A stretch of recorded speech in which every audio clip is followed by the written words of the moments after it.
लक्ष्मी नेत्रोत्पल श्री सतत परिचयादेश संवर्धमानो नाभि नालीकरिंखन् मधुकर पटले दत्तहस्तावलम्ब अस्माकं सम्पदो घान विरल तुलसी दाम संजात भूमा कालिंदी कांतिहारी कलयतु बपुषा कालिमा कैटभारे कालिंदी कांतिहारी कलयतु बपुषा कालिमा कैटभारे लक्ष्मीनाथ समारंभां नाथयामुरमध्यमाम् अस्मदाचार्य पर्यन्तां वन्दे गुरु परंपराम्।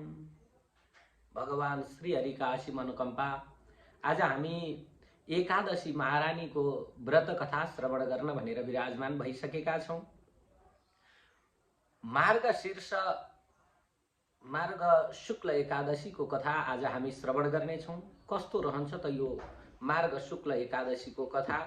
मोक्षदा एकादशी भनेर जसलाई भनिन्छ, मार्ग शुक्ल एकादशी जो मोक्षदा एकादशी नामले पनि चिनिन्छन्, यी एकादशीको महिमा के कस्तो रहन्छ मैले हजुरहरुका सामनेमा बताउने छु। हजुरहरु बडो भक्तिभावका साथमा यसलाई श्रवण गर्नुहुनेछ।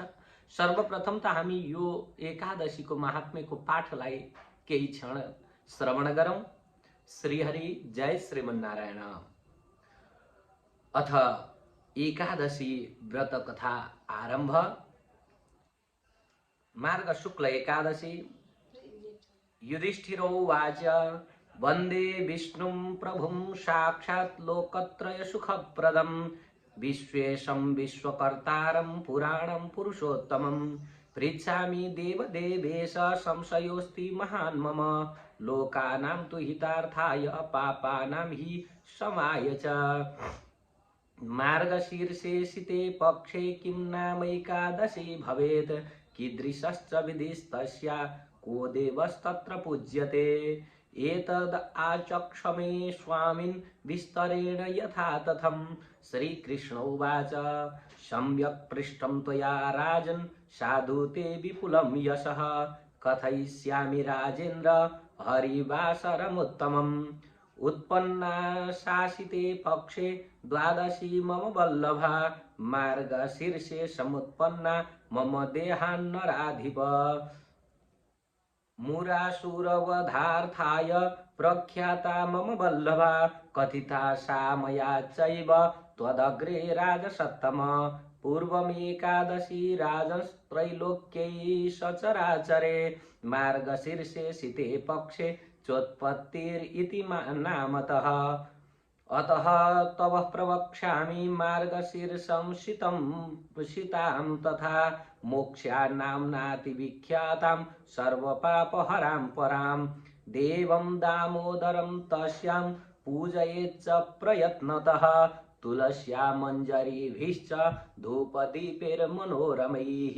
शृणु राजेन्द्र वक्ष्यामि कथां पौराणिकीं शुभां तस्या श्रवणमात्रेण वाजपेयफलं भवेत्। अधोगतिं तया ये वै पितृमातृसुतादयः अस्या पुण्यप्रभावेण स्वर्गं यान्ति न संशयः। एतस्माद् कारणात् राजन् महिमानं शृणुष्वतं चम्पके नगरे रम्ये वैष्णवैस्तु विभूषिते। वैखानसेति राजर्षिः पुत्रवत् पालयन् प्रजा द्विजाश्चान्यवशंस्तत्र चतुर्वेदपरायणाः। एवं स राज्यं कुर्वाणो रात्रौ तु स्वप्नमध्यतः ददर्श जनकं शन्तु अधो योनिगतं नृपः। एवं दृष्ट्वा तु तं तत्र विस्मयोत्फुल्ललोचनः कथयामास वृत्तान्तं द्विजाग्रे स्वप्नसम्भवम्। राज उवाच मया तु स्वपिता दृष्टो नरके पतितो द्विजा तारयस्वेति मां तात अधो योनिगतं सुत इति ब्रुवाण स तदा मया दृष्टपिता स्वयं। तदा प्रभृतियो विप्रा नाहं शर्म लभाम्यहो। एतद् राज्यं मम महद् असह्यमसुखं तथा अश्वागजारथाश्चैव न मे रोचन्ति सर्वथा। न कोशोऽपि सुखायेति न किञ्चित् सुखदं मम न दारा न सुता मह्यं रोचन्ते द्विजसत्तमा किं करोमि क्व गच्छामि शरीरं मे तु दह्यते दानं व्रतं तपो योगो येनैव मम पूर्वजा मोक्षमायान्ति विप्रेन्द्रास्तदेव कथयन्तु मे किं तेन जीवता लोके सुपुत्रेण बलीयसा पिता तु यस्य नरके तस्य जन्म निरर्थकं ब्राह्मणाऊचु पर्वतस्य मुनेरत्र आश्रमो निकटे नृप गम्यतां राजशार्दूल भूतं भव्यं बीजातनः तेषां श्रुत्वा ततो वाक्यं वैष्णवो राजसत्तमः जगाम तत्र यत्रासौ आश्रमे पर्वतो मुनि ब्राह्मणैर्वेष्टितः शान्तै प्रजाभिश्च समन्ततः आश्रमो विपुलस्तस्य मुनिभिः सन्निवेशितः ऋग्वेदिभिर्याजुषैश्च सामाथर्वणकोविदैः वेष्टितो मुनिभिस्तत्र द्वितीय इव पङ्कजः दृष्ट्वा तं मुनिशार्दूलं राजा वैखानसस्तदा जगाम चावनिं भूमूर्ध्नां दण्डवत् प्रणनाम च प्रपृच्छ कुशलं तस्य सप्तस्वङ्गस्वसौ मुनि राज्ये निष्कण्टकत्वं च राजा सौख्यसमन्वितं राजोवाच तव प्रसादात् भो विप्रः कुशलं मेङ्गसप्तके विभवेष्वनुकूलेषु कश्चिद् विघ्न उपस्थितः एतन्मे संशयं ब्रह्म प्रष्टुं त्वं च समागतः एवं श्रुत्वा नृपवचः पर्वतो मुनिसत्तमः ध्यानस्तिमितनेत्रोऽसौ भूतं भव्यं व्यचिन्तयद् मुहूर्तमेकं ध्यात्वा च प्रत्युवाच नृपोत्तमं मुनिरुवाच जानेऽहं तव राजेन्द्र पितुः पापं विकर्मणः पूर्वजन्मनि ते पित्रा सपत्नीकृतद्वेषतः कामासक्तेन चैकस्या ऋतुभङ्गः कृतः स्त्रिया त्राहि देहि जितल्पन्त्या अन्याश्चाश्च नराधिपः तेन वै तव पित्रा तु न दत्तो ऋतुराग्रहात् कर्मणा तेन सततं नरके पतितो ह्यसौ राजोवाच केन व्रतेन दानेन मोक्षस्तस्य भवेन्मुने निरयात् पापसंयुक्तान् ममाचक्ष पृच्छतः मुनिरुवाच मार्गशीते शीते पक्षे मोक्षानाम्नि हरेस्तिथि सर्वेस्तु तद्व्रतं कृत्वा पित्रे पुण्यं प्रदीयतां तस्य पुण्यप्रभावेण मोक्षस्तस्य भविष्यति मुनिर्वाक्यं ततः श्रुत्वा नृपः स्वगृहमागतः आग्रहायणिकी शुक्ला प्राप्ता भरतसत्तम अन्तःपुरचरैः सर्वैः पुत्रैर्दारैस्तथा नृपः एवं कृत्वा विधानेन पुण्यं दत्त्वा नृपाय तद् तस्मिन् दत्ते तदा पुण्ये पुष्पवृष्टिरभून्दिवः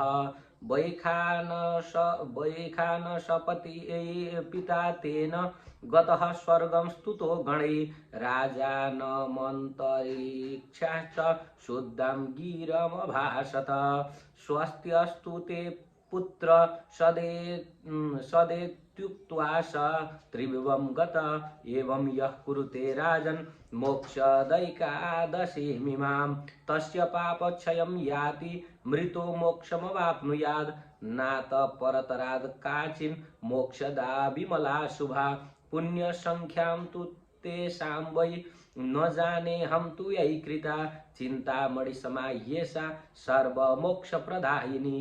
जय जय श्री ब्रह्मांड पुराणे मार्गशीर्ष शुक्ल एकादशी व्रत महात्म्यं समाप्तम्। श्री कृष्ण गोविंद हरे मुरारे हे नाथ नारायण वासुदेव अनंत वैकुंठ मुकुंद कृष्ण गोविंद दामोदर माधवेति। यो मार्ग शुक्ल पक्षको एकादशी के नामले प्रसिद्ध छ। यो एकादशीको महात्म्य के छ मलाई बताइ बक्सियोस् भनेर युधिष्ठिर महाराजले भगवान कृष्णसँग प्रश्न सोध्नुहुन्छ। वन्दे विष्णुं प्रभुं साक्षात् लोकत्रय सुखप्रदं विश्वेशं विश्वकर्तारं पुराणं पुरुषोत्तमं। हे प्रभु, हजुरलाई म वन्दना गर्दछु। साक्षात लोकको हित गर्नेवाला, तिनै लोकलाई सुख दिनेवाला यस्ता प्रभु हुनुहुन्छ। विश्वको कर्ता हुनुहुन्छ, विश्वलाई बनाउनुहुन्छ। यो विश्व बनाउने तपाईँ कारण हुनुहुन्छ, निमित्त कारण हुनुहुन्छ। तस्मै निमित्त कारणाय तस्मै बीजाय नमः। यो संसारको बीज स्वरूप भएका भगवान कृष्ण, हजुरलाई म नमस्कार गर्दछु। हे प्रभु, पृच्छामि देवदेवेश संशयोस्ति महान् मम। हे देवदेव, हे देवादिदेव, मलाई अत्यन्त ठुलो संशय छ, यसैले म हजुरलाई प्रश्न सोध्दछु। यो मार्गशीर्षे शीते पक्षे किं नाम एकादशी भवेत्। यो मार्गशीर्षे मार्ग शुक्ल पक्षको एकादशीको नाम के हो। कीदृशिश्च विधिस्तस्या को देवस्तत्र पूज्यते। यो एकादशी व्रत गर्ने विधान के छ र यो एकादशीका दिन को देवता पूजित हुनुहुन्छ अथवा कुन देवताको पूजा गर्ने हो। यो सबै कुराहरू हे स्वामी विस्तरेण यथातथम आचक्षः, मलाई विस्तार पूर्वक सबै कुराहरू बताइबक्सियोस् भनेर युधिष्ठिर महाराजले भगवान कृष्णसँग प्रश्न गर्नुहुन्छ। तब भगवान श्री कृष्णचन्द्र भन्नुहुन्छ, हे राजन, तपाईले सम्यक पृष्ठम तया राजन साधुते विपुलम यशः। तपाईको यश बढेर जाओस् हे राजन। तपाईले अत्यन्तै धेरै राम्रो प्रश्न सोध्नु भएको छ। किनभनेदेखि यो एकादशी व्रतको महत्व जसले सुन्दछ त्यो व्यक्ति यो संसारबाट पार तरेर उसले गरिएका केही कष्टहरू अथवा उसले गरिएका केही पापहरू पनि, पाप राशिहरू पनि भस्म भएर जान्छन्। त्यस्तो एकादशी महत्व रहेको छ। यो महत्वको बारेमा तपाईले सोध्नुभयो, अत्यन्त राम्रो प्रश्न सोध्नु भएको छ। यसैले कथयस्यामि राजेन्द्र हरिवासरम उत्तमम। हे राजेन्द्र, यो अत्यन्त उत्तम कथा प्रसङ्ग म तिमीलाई सुनाउँदछु, म हजुरलाई सुनाउँदछु भनेर यस्ता प्रकारले सोध्नुहुन्छ। मार्गशीर्षे समुत्पन्ना मम देहान् नराधिपः। मेरै शरीरबाट उत्पन्न भएको यो मार्गशीर्ष महिनाको मैले कथा तपाईलाई सुनाउँदछु। यो अन्त कहीँबाट होइन, सारा संसार विश्व ब्रह्माण्ड जति पनि छ यो सबै चिजहरू मबाटै उत्पन्न भएको छ, मबाटै उत्पन्न हुन्छ र ममा नै लीन हुन्छ। यस्तो यो एकादशी पनि, यो मार्गशीर्ष एकादशी पनि मबाटै उत्पन्न भएको छ। यो एकादशीको कथा म हजुरलाई श्रवण गराउनेछु। कथिता सामया चैव त्वदग्रे राजसत्तमा। मैले पहिले नै हजुरलाई भनिसकेको छु हे राजन, मैले पहिले नै हजुरलाई यो सबै कुराहरू मैले भनिसकेको छु। अतः तब प्रवक्ष्यामि मार्गशीर्षसितां तथा।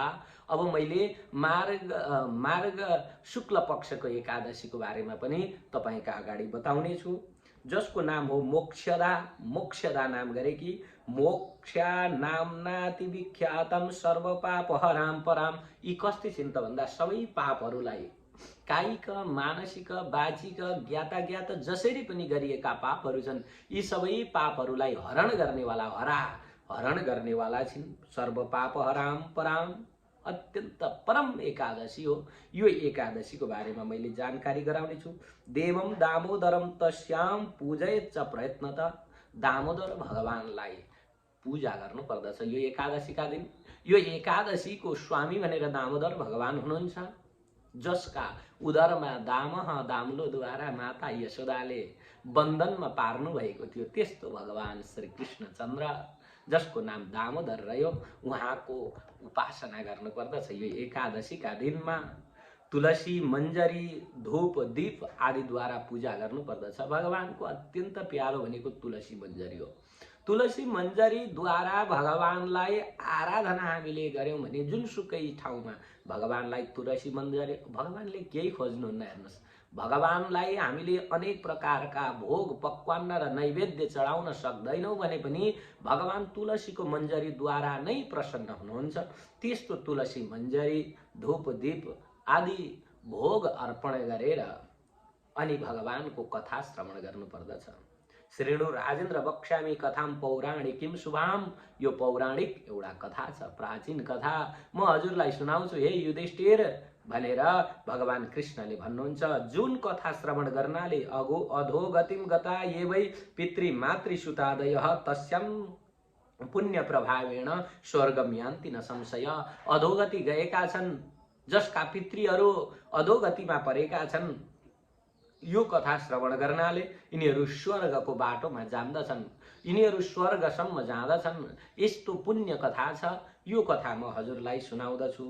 एउटा चम्पक नाम गरेको नगर थियो भनेर आरम्भ गर्नुहुन्छ। चम्पके नगरे रम्ये वैष्णवेस्तु विभूषिते वैखानसेति राजर्षि पुत्रवत् पालयन् प्रजा। चम्पक नाम गरेको नगरमा एकजना वैखानस नाम गरेका राजा थिए। अत्यन्त धार्मिक राजा, आफ्ना प्रजाहरूलाई पुत्रवत रञ्जयन् प्रजा, पुत्रवत पालयन् प्रजा। पुत्र बराबर, पुत्रलाई जति माया प्रेम र स्नेह गरिन्छ त्यति नै प्रजाहरूलाई माया स्नेह गरेर बस्नेवाला एकजना वैखानस नाम गरेका राजा थिए। यी राजा आफ्नो राज्यमा बस्नु भएको थियो। अब उहाँ कस्तो हुनुहुन्थ्यो त भन्दाखेरि वैष्णवेस्तु विभूषिते, वैष्णव जनहरूले घेरिएको, वैष्णव जन भगवान सम्बन्धित जनहरू, भगवानका शरणागत भएका जनहरू, भगवानको शरणमा भएका जनहरूद्वारा घेरिएका त्यो क्षेत्रमा ती वैखानस नाम गरेका राजा विराजमान हुनुहुन्थ्यो। राजा पनि अत्यन्त धार्मिक हुनुहुन्थ्यो। भगवानलाई भोग लगाएर भगवानलाई अर्पण गरेर मात्रै भोजन गर्ने, भगवानको सेवा शुश्रूषामा तल्लीन हुनुभएको, भगवानको सेवा नै परम धर्म हो, परम कर्म हो भनेर लाग्नुहुने त्यस्ता राजा राज्य गरेर बस्नु भएको थियो। एक दिन राति सपनामा उहाँलाई के आयो त भन्नुहुन्छ भने सपना देख्नुभयो। उहाँले शयन गरेका अवस्थामा, उहाँले आफ्नो दरबारमा शयन गरिरहेका बेला सपना देख्नुभयो। सपनामा उहाँका पिताजी आइपुग्नुभयो। अनि पिताजी आएर के भन्नुहुन्छ त भन्दाखेरि, ओहो बाबु, म त नरकमा परे, मैले के गल्ती गरेँ मलाई थाहा छैन, तर म नरकमा परेँ भनेर यस्ता प्रकारले विलाप गर्न लाग्नुभयो।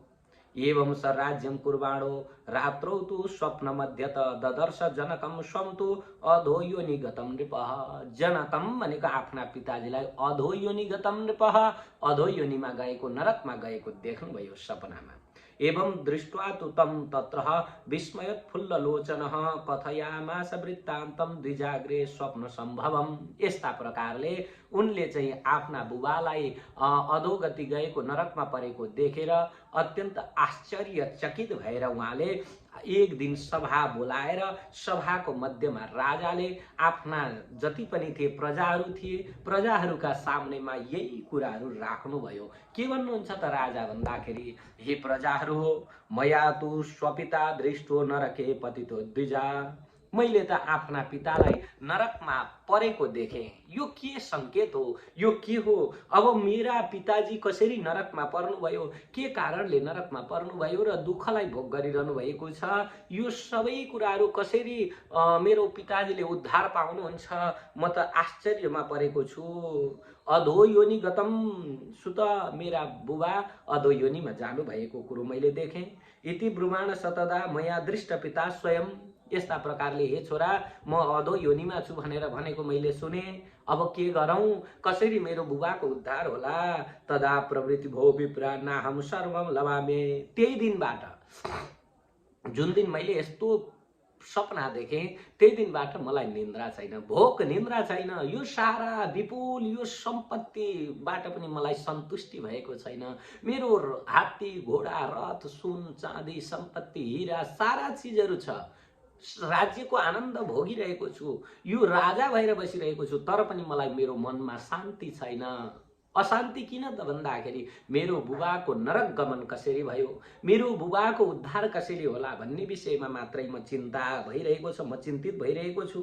यसैले अश्वा गजारथाश्चैव न मे रोचन्ति सर्वदा। अश्व, घोडाहरू, हात्तीहरू, रथहरू यी सबै मलाई इच्छै छैन, मेरो इच्छै छैन। मलाई के छ त भन्दा मात्रै मेरा पिताजीको उद्धार कसरी होला, कसरी नरकमा जानु हो, यही विषयमा मात्रै म चिन्तन गरिरहेको छु। किम करोमि को गच्छामि शरीरम मे तु दह्यते। अब म चाहिँ कहाँ जाउँ, के गरौँ भनेर मेरो भित्रै पोलिरहेको छ, भत बोलिरहेको छ। म के गरौँ? दानं व्रतं तपो योगो येनैव मम पूर्वजा मोक्ष मायान्ति विप्रेन्द्रास्तदैव कथयन्तु मे। हे ब्राह्मण देवताहरू, मैले कुन दान गरौँ? कहाँको कुन तीर्थ जाउँ? मेरा पितृहरू कसरी मोक्षलाई प्राप्त गर्दछन्? कस्तो दान गर्नुपर्दछ? यो मलाई बताइ बक्सियोस्।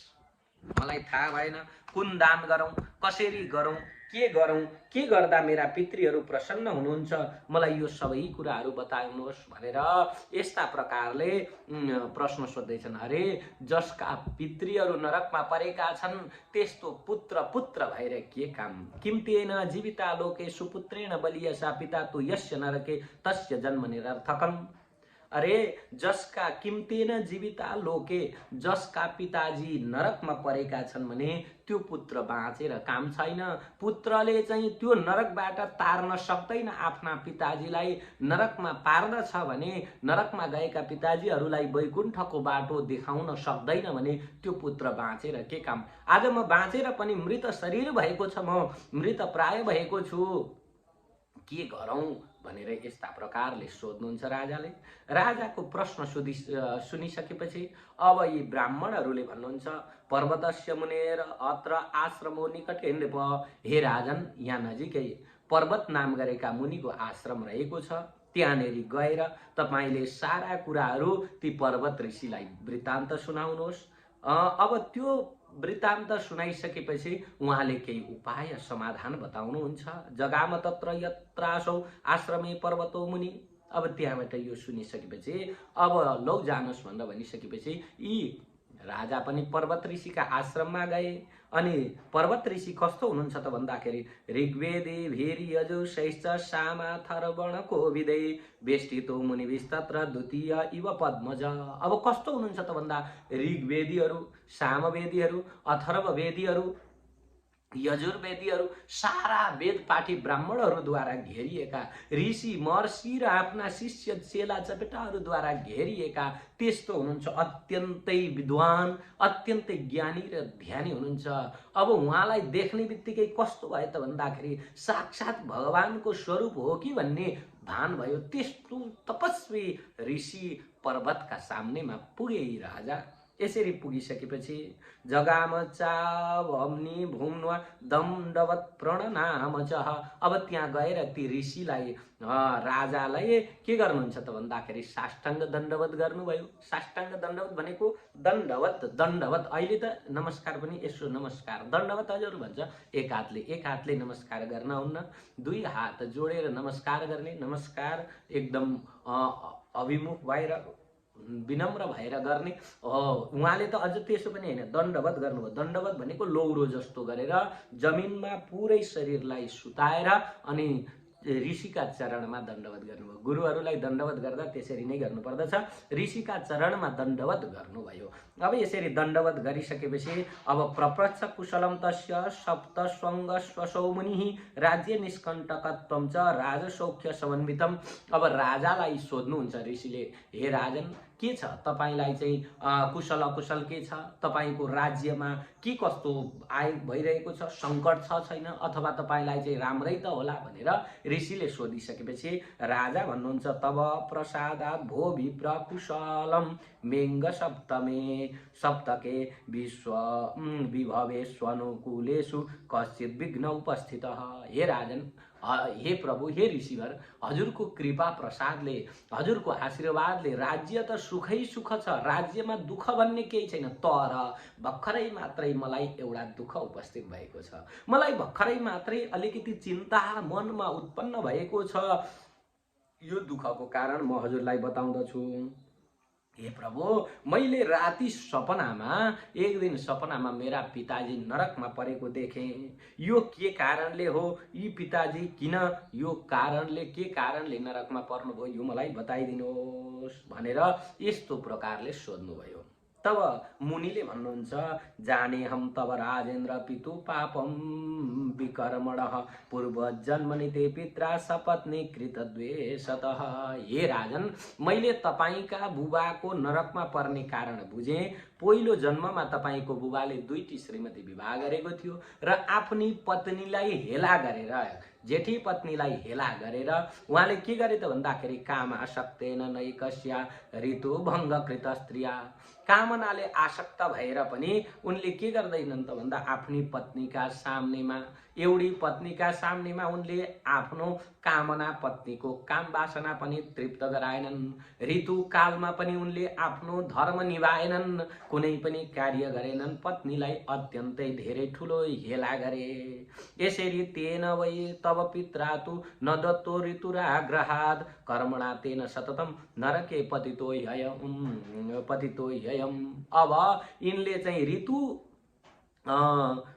धर्म जुन थियो त्यो समयमा पनि समागम आदि कर्म गरेनन्, पत्नीको काम इच्छाहरू पनि, कामनाको इच्छा जो थियो त्यो इच्छाहरू पनि उनले तृप्त गराएनन्। यस्तो गराएको कारणले गर्दा उनलाई पापले, त्यही पापले गर्दा आफ्नी श्रीमतीलाई, हेर्नु, श्रीमतीलाई माया प्रेम गरेनन्, श्रीमतीलाई प्रेम गरेनन्। श्रीमती जहाँ माया, श्रीमतीको अथवा चाहिँ स्त्रीको माया हुन्छ अथवा जहाँ चाहिँ स्त्रीहरूलाई पूजा गरिन्छ त्यहाँ भगवानको कृपा रहन्छ।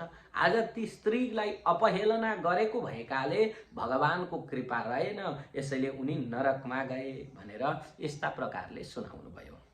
कर्मणा तेन सततम नरके पतितो ह्ययम्, यस्तो कर्म गर्नाले यिनी नरकमा गएका हुन् भनिसकेपछि राजाले भन्नुहुन्छ, फेरि प्रश्न सोध्नुहुन्छ, अब केन व्रतेन दानेन मोक्षस्तस्य भवेन् मुने, हे मुनि कुन व्रतले र कुन दानले गर्दा मेरा पिताजीको मोक्ष हुन्छ यो पनि मलाई बताइदिनुहोस्। के गरौँ, मेरा पिताजीको मोक्ष हुनको लागि मैले के गरौँ यो मलाई बताइदिनुहोस् भनेर यस्ता प्रकारले राजाले सोधिसकेपछि अब मुनि भन्नुहुन्छ, अब आउँदै गरेको मार्गशीर्षे शीते पक्षे मोक्षा नाम्नि हरे स्थिति सर्वेस्तु तद्व्रतं कृत्वा पितृ पुण्यम प्रदीयताम्। अब आउँदै गरेको मार्गशीर्षको शुक्ल पक्षमा मोक्षदा नाम गरेकी एकादशी आउँदैछन्। त्यो हरि भगवानको अत्यन्त प्यारो एकादशी हो। त्यो एकादशीका दिन तिमीले व्रत गर र त्यो व्रतको पुण्य आफ्ना पिताजीलाई प्रदान गर, जसले गर्दा मोक्षदा एकादशीको फलले गर्दा तिम्रा पिताजी जो नरकमा परेका पिताजी छन् उनको उद्धार हुनेछ भनेर यस्ता प्रकारले मुनिले भन्नुहुन्छ, तस्य पुण्य प्रभावेण मोक्षस्तस्य भविष्यति मुनिर्वाक्यम तत् श्रुत्वा नृपः स्वगृहमागत। अब त्यो पुण्यका प्रभावले के हुन्छ त भन्दाखेरि तिम्रो पिताजीको मोक्ष हुन्छ भनेर भनेको सुनेर, मुनिको वचनलाई सुनेर अब राजा घरमा फर्किएर आए। घरमा फर्किएर आइसकेपछि अब ती वैखानस नाम गरेका राजाले आफ्ना पिताजीको नाममा यो मार्ग शुक्ल एकादशी जसलाई मोक्षदा एकादशी भनिन्छ, यो एकादशीको व्रत गरेर अनि त्यो व्रतको फल जति थियो त्यो फल आफ्ना नरकमा गएका पिताजीलाई सुम्पिए। यसरी पिताजीलाई सुम्पिसकेपछि अब राजाको चित्त शुद्ध भयो, शुद्ध चित्त गरेर व्रत गरेको थियो, यसबाट उनका पिताजीको मोक्ष फल प्राप्त भयो। यो एकादशीका व्रतका प्रभावले, छोराले गरेको व्रतका प्रभावले उनका पिताजीलाई मोक्ष फल प्राप्त भयो र यो मोक्ष फल प्राप्त भइसकेपछि एकादशी महारानीको जय जयकार गाउँदै भगवानका पार्षदहरूका साथमा भगवानको त्यो दिव्य धाम जहाँ गएर फर्केर आउनु पर्दैन, यद गत्वा न निवर्तन्ते तद्धाम परमम मम, जहाँ गएर फर्केर आउनु पर्दैन त्यो परम धाममा पुग्नु भयो। राजा यी वैखानस राजाका पिताजी परमधाममा पुगे भन्ने प्रसंग यो अध्यायमा छ, जसले यो एकादशीको व्रत सुन्दछ। यस्य पापक्षयम यान्ति मृतो मोक्षमवाप्नुयात्, जसले एवं यह कुरुते राजन मोक्षैकादशीमीमाम, यो एकादशी जो मोक्षदा एकादशी छ, यो एकादशीको व्रत जसले गर्दछ अथवा जसले यो कथा सुन्दछ त्यो व्यक्ति यदि मृत भइसकेको छ भने उनले मोक्ष पाउँदछ, यदि पृथ्वीमै जीवितै छ भने उनले सुख र धनधान्यादि प्राप्त गर्दछ। पुण्य सख्याम तु तेषां वै न जाने हम तु यही कृता चिन्तामणि समायेशा सर्वमोक्ष प्रदायिनी। यो एकादशीको महात्म्य कस्तो छ त भन्दा सबै मोक्षलाई दिनेवाला चिन्तामणि समान छ यो एकादशी व्रत। यसैले यो एकादशी व्रत विधिपूर्वक र भक्तिपूर्वक सबैजनाले गर्नुहोला। बोल एकादशी महारानीको जय, भक्तवत्सल भगवानको जय, श्री कृष्णचन्द्र भगवानको जय, जगन्नाथ गुरुजी महाराजको जय, श्री हरि जय श्रीमन्नारायण।